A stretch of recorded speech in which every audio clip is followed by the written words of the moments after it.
Ginutom kami. Kain muna kami dito sa Pokimlo.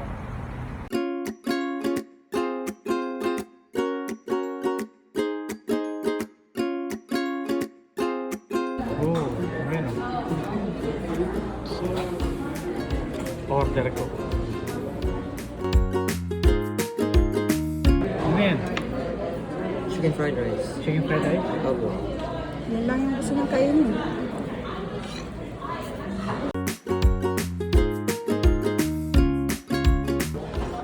Ubos. Takaw ko talaga. Hindi ako pumapayat. Akala ko ba tapos ka na? Ay, huwag mo kay video eh. Kaya nga, akala ko ba tapos ka na? Tapos na daw siya pero kinakain pa yung fried rice, chicken fried rice. Sabi ko, itugunan natin eh. Grabe yung takaw.